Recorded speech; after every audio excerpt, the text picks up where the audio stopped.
Hey everybody, welcome to stream. Hope you guys have had a great week since we last sat down for a little chat. I'm Garrett with Breaking Boosters. Had a good old week, had a good old weekend. Very busy. If you noticed, there was a little bit less content from me since the last time we had a little talk like this, little fireside chat, if you would. Little video blog. It was my wife's 36th birthday this past week. Last Tuesday, as a matter of fact. She's a mere 6 months younger than myself. But I wanted to make it a little bit special this year, so I decided to split her birthday. Instead of just doing one get together like we normally do, I decided to split it up into a private and a public event. First was the public event last Saturday, where we enjoyed drinks amongst a certain group of friends. And yesterday was the second half of the event, where I commenced a seafood boil with a select group of close friends, most of which was comprised of our D&D crew. It was a good time, had by all. Much snow crab was eaten, Dungeness crab, sausage, mushrooms, corn, mangoes, all boiled together to a scrumptious Cajun perfection, and my 100-quart pot. It was a good time, had a fantastic time. Still recovering a little bit, but that's okay. A little wild turkey never hurt. Get you right back in that metabolism state. Yeah. Have you guys been watching the Jumpstart previews, the M21 previews? Oh my god, reprints galore. Listen, I have a choice to make. As many of you know, I have more than one hobby. You can see right back there some motorcycle helmets. Those aren't just for display. I ride a Kawasaki ZX-10R 2014 year model. Fantastic bike. Love it. So, magic being one of my hobbies, I have a choice to make. Because my bike needs a little bit of maintenance, needs a front tire, needs a chain, needs a couple of sprockets. So, I have to decide whether I'm just going to buy one box of M21 or one box of Jumpstart. Maybe a couple of packs of M21 for the channel, for the stream maybe. Maybe open them live using one of my character voices. Maybe the old Scottish voice. Would never know. That's probably my favorite one that I do. But, so I'm going to probably pick up a box of Jumpstart just looking at the reprints that are available. There's a lot of good stuff in M21, I'm not going to lie. Not going to lie at all. Bunch of just good stuff. But, what's going to seal the deal is that my wife, the one that we just celebrated the 36th birthday for, will actually play draft. But she only wants to draft with me, 1v1. So what we had been doing was from time to time we do a version of Pack Wars. But I think Jumpstart is just a bit better for that. Bit better. So we'll end up, I think I'm going to end up picking up a box of Jumpstart. Of course, some of the packs will open on the channel, maybe a couple on stream, but some of them will be used for live games between my wife and myself. Be a good old time. I don't know about y'all, but as far as the new commanders that are available in M21 and Jumpstart, there's two. There's Tiny Bones, and there's the human advisor, Ruva the Grandiloquent, the human advisor for 2 and a blue. It's the first, I do believe, the first legendary creature that's going to have the keyword on it. Now that with the official update to M21 rules, that mill is going to be a new keyword. Sweet. Okay, look. I had a decision to make. Am I going to build this guy, or am I going to build the Phalanx deck that I always wanted to? And I'm now, after quite a bit of contemplation, I'm gonna go ahead and build the Phalanx deck that I wanted to, because the tutors that you get with black are just too good not to, right? The tutors in black are fucking good, right? They're reprinting Grim Tutor in Core 21. You know, you have Diabolic Tutor, Demonic Tutor, Vampiric Tutor, just all the tutors are in black, right? Sure. Blue has got plenty of instant and sorcery tutors, artifact tutors, but black when you have a card in black that's a tutor, that's literally any card in your library that you want. The other ones are more narrow, which that's fine, but obviously if a tutor is going to be any card in your deck, that's just the better way to go about it. So I think I'm going to just go ahead and get Phalanx. Not a petition. What is that petition? The other human advisor one that you can have any number of persistent petitioners, I believe it's called. The blue card, the mono blue card. So I do think that I'm going to build it. It's just going to be a Phalanx deck, not a Bruva, but Bruva will definitely be in the 99, and that's going to be what I want to tutor up most of the time. It's going to be that card if it's not already in my hand or on the board, right? Just because it's going to do that much more work. It's going to be the MVP of the deck. I'm certainly certain of that. But then there's other cards that I want, like Sphinx Tutelage and Traumatize, to use once it's on the battlefield, right? Yeah. I've been wanting to build a discard deck for a while, maybe the last 6 or 9 months. Yeah, thank you there, Slipknot. Persistent petitioners. Okay, sweet. And then I'm gonna be doing a happy dance all over the place once I'm able to do the milling that I've been wanting to do. I know Phalanx could have done it, but I don't know. I just didn't feel like it was good enough. But I feel like with Bruva that it's actually probably going to be I think it's actually probably going to be good enough, you know? I think it's going to be there. I'm going to go ahead and remove that song from the list.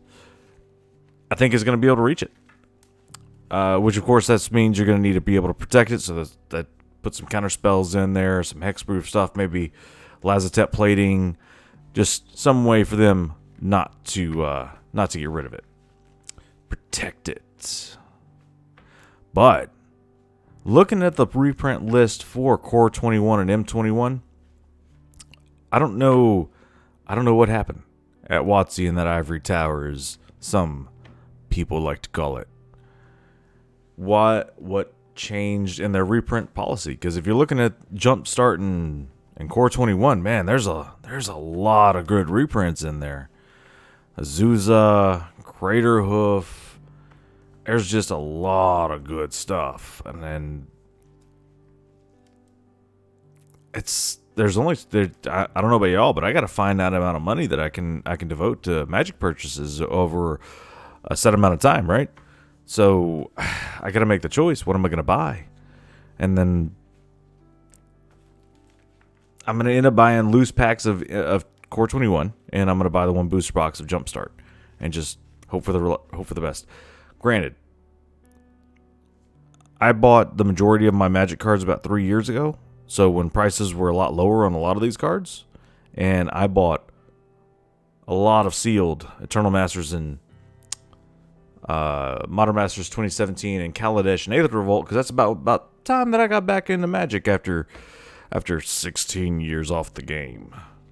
But for that reason, I do have quite a few fetch lands that I pulled myself out of these packs, but I just can't bring myself to pay a lot for singles anymore. The only time I really want to break that is for OG duels, right?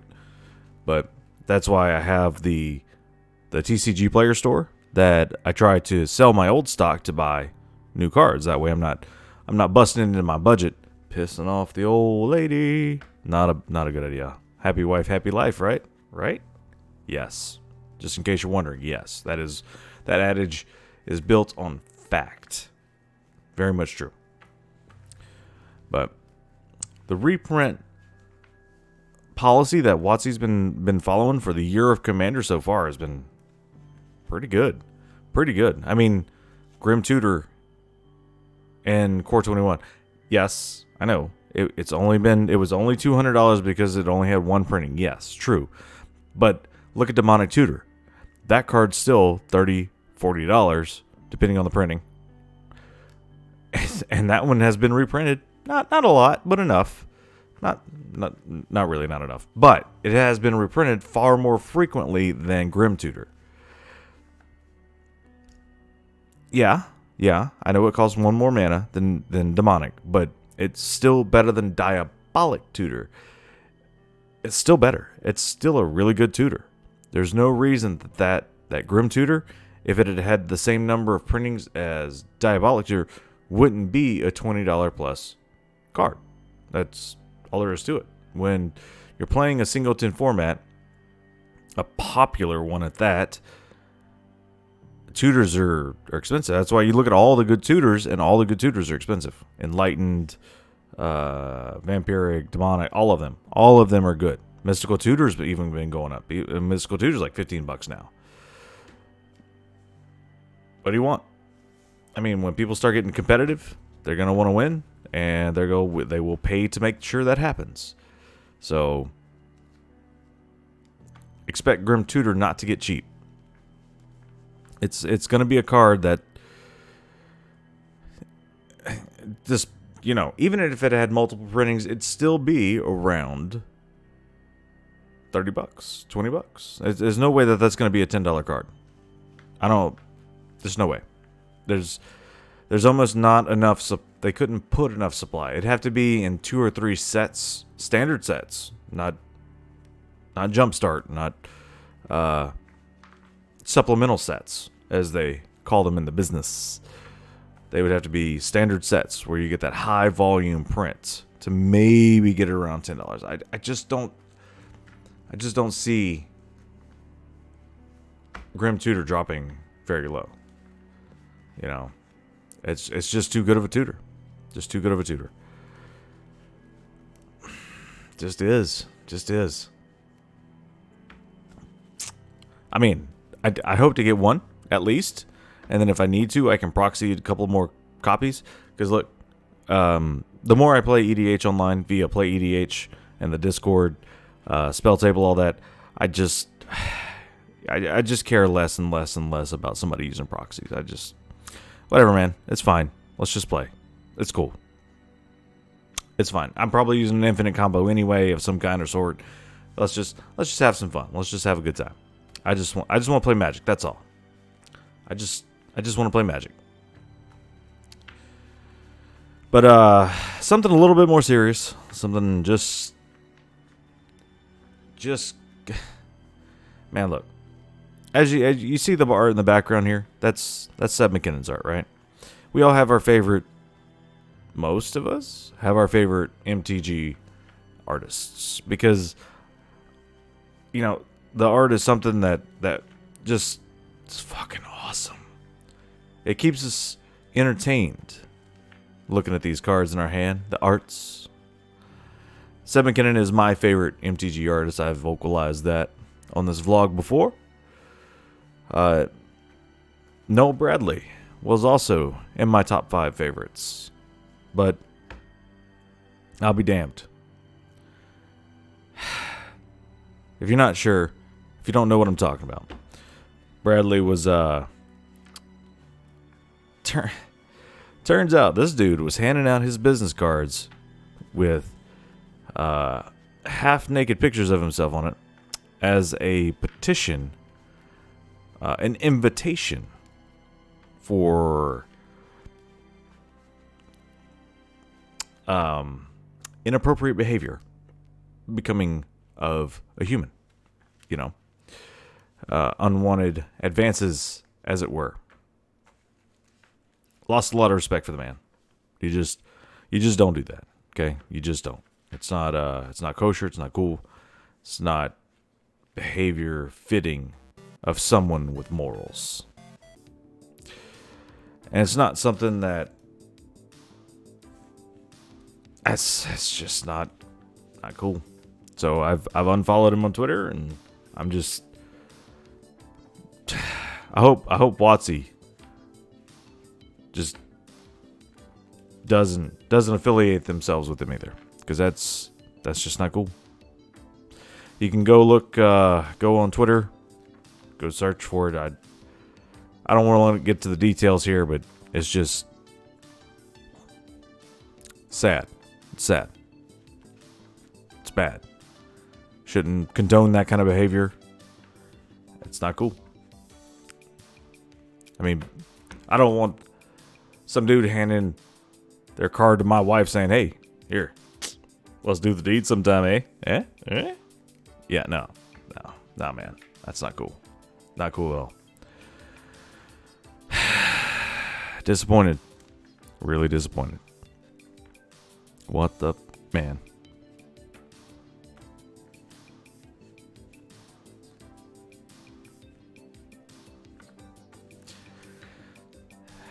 So disappointing.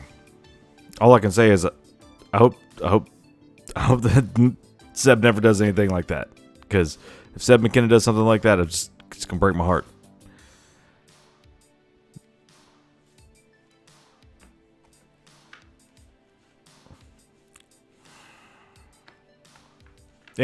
Anyway, that's it for this week. It's a good time.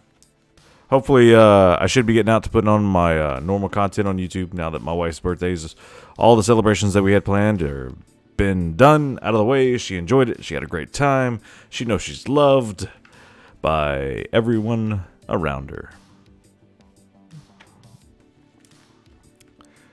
Hopefully, where you are is opening back up and you can get back to your LGS, help support them.